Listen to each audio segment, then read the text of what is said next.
If I had all the money in the world, I would open up the world's coolest dog boutique hotel chain of W dog hotels. And by the way, this is my dog. This is Big Smoke, proud single dog dad over here. Shout out to all the single dog dads holding it down. I know it ain't easy, but shout out to you guys. Hey, Papa. My name is Gino Haze, and I'm a hip hop artist.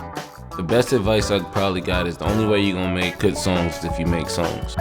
You can't make a good song unless you make a song. So you gotta keep going until you're able to start making good songs.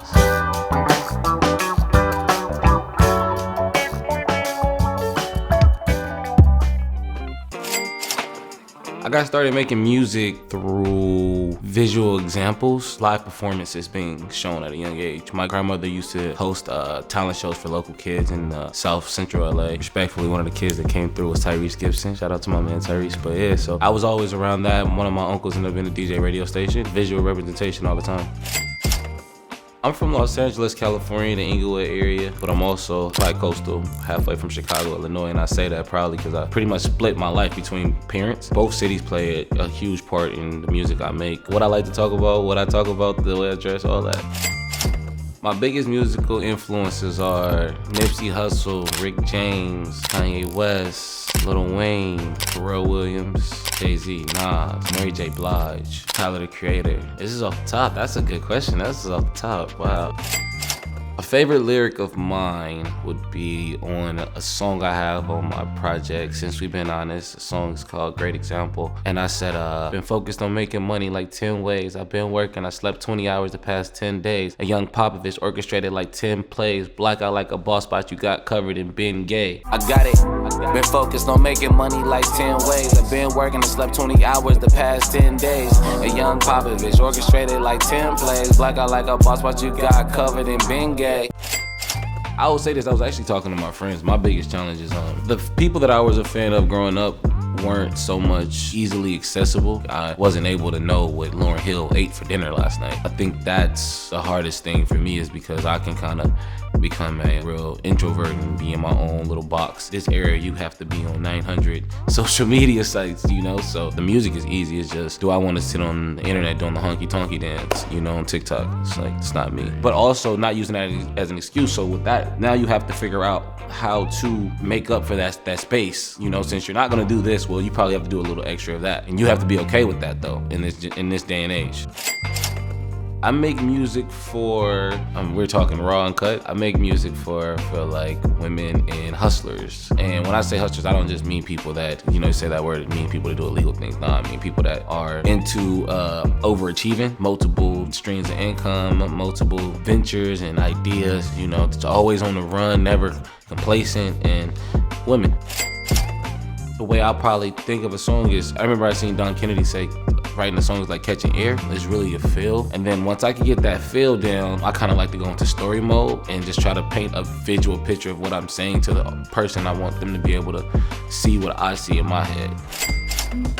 The worst advice I ever got from a person was, hey, you should make a song like this. And what I mean by that is basically you should make a song like sounding like what's hot on the radio. And now you're chasing hits, which is, you know, you're not gonna be able to develop yourself like that. I think that was the worst advice I got, was to make a song that sounds like, you know, Swamp Trap deep down of Atlanta, or, you know, somewhere in Houston or something. It's like, that's not your life. The best advice I probably got is the only way you're gonna make good songs is if you make songs. You can't make a good song unless you make a song. So you gotta keep going until you're able to start making good songs. If I had all the money in the world, I would open up the world's coolest dog boutique hotel chain of W dog hotels.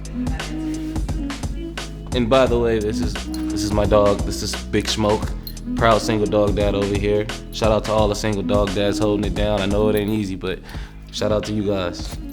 Hey, Papa. If I wasn't doing music, I probably would be doing something with film. I'm not leaving music. Somehow, some way, I gotta be in the arts, because I'm a huge movie head too, so it gotta be around something in the arts. You know, rather recording people, recording videos, recording actual short films, you know, try to get some submitted to Sundance or something, you know, festival or something, yeah, like that. One concert that made an impact on me when I was in high school, met this lady at a music conference. I was big on going to music conference when I was in high school. I was definitely just trying to soak up whatever information I could. Met this lady, she was rocking with me. She took me to my first hip hop concert, and the headliners was the Clipse. I was blown away because not only did I know their catalog, but to see Pusha T and Malice up front, to see the chain, the BBC and ice cream, to see the beeper on the hip and the baked shoes, and Pusha T had the cornrows, and the music was loud, and that's my first concert. Things that I like to do outside of music that charge me up or influence me to get back in the studio. Number one is traveling. I'm a huge fan of traveling and eating other foods because it helps me expand what I'm talking about. Now I can say rhymes about stuff in DC, and people from DC can be like, oh shoot, he been here. I'd catch the train in New York by myself sometimes. You know, that's how many times I've been there. So traveling is where I get my inspiration from. City to city, state to state. I like to name drop shit when I rap. So like, yeah, like, you know, I'm in Atlanta, I'm like, you know, I could say something like, you know, woo woo woo, I'm eating at JR Crickets, like, you know what I'm saying? Like, people from Atlanta gonna be like, oh shit, you know.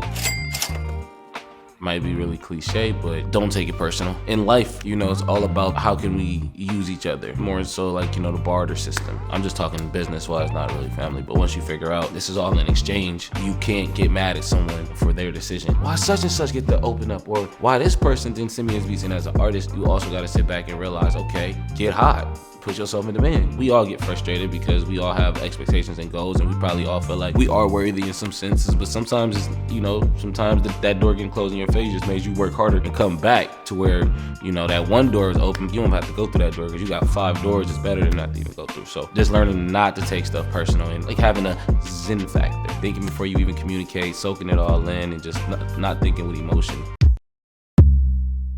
I was just about to say that sometimes no reaction is the biggest reaction to someone. Like, what the heck? Like, it didn't faze you. I'm still learning. I'm still learning. It's a never ending emotional battle.